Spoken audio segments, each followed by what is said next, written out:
हालांकि मेरी नज़र में प्राइम मिनिस्टर को नाअहल कर देना चाहिए था सज़ा करके, चाहे वो till the rising of the court, ता बर्खास्त से अदालत ही करते। और प्राइम मिनिस्टर साहब फरमा रहे हैं कि अभी तो सेंसस जो है वो होना है और सेंसस का जो है फिर इलेक्शन कमीशन ने तारीख देनी है और इलेक्शन कमीशन कह रहा है कि जी इसमें 6 महीने और लगेंगे।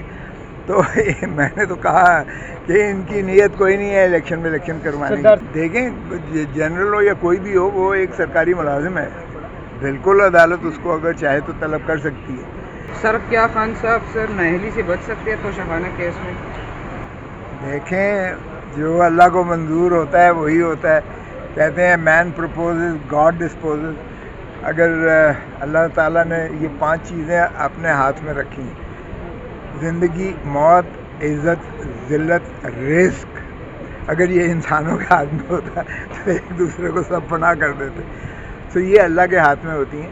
किसी के जो है बुरा चाहने से कोई ख़त्म नहीं हो जाता है और किसी की ख्वाहिशात से जो है वो बादशाह सलामत नहीं बन जाता है।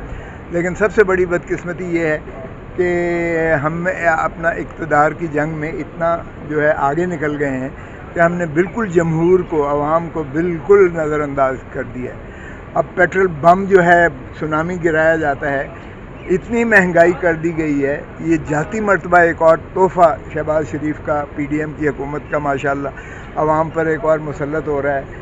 और प्राइम मिनिस्टर साहब फरमा रहे हैं कि अभी तो सेंसस जो है वो होना है और सेंसस का जो है फिर इलेक्शन कमीशन ने तारीख देनी है और इलेक्शन कमीशन कह रहा है कि जी इसमें 6 महीने और लगेंगे। तो मैंने तो कहा कि इनकी नीयत कोई नहीं है इलेक्शन में इलेक्शन करवाने की। अलबत्ता 12 अगस्त को या शायद 2-4 दिन पहले जो इनकी एक बन रही है, शायद उससे पहले जो है तहलील हो जाए असेंबली, तो फिर जो है ये तो घर से फारिग हो जाएंगे, ये फारिग हो जाएंगे। सर जिस तरह खान साहब ने मिलिट्री सेक्रेटरी का नाम लिया कि उनको एक गवाह के तौर पर पेश किया जाए, तो सर क्या कानूनी तौर पर सर उनको अदालत में पेश किया जा सकता है? सर हाजिर सर्विस मेजर जनरल के रैंक पे सर।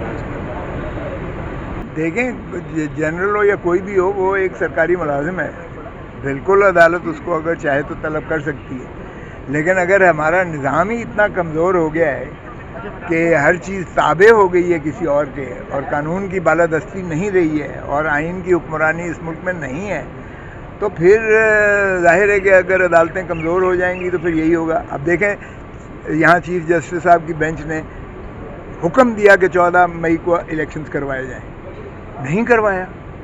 हालांकि मेरी नज़र में प्राइम मिनिस्टर को नाअहल कर देना चाहिए था सज़ा करके, चाहे वो till the rising of the court, ता बर्खास्त से अदालत ही करते। फाइनेंस में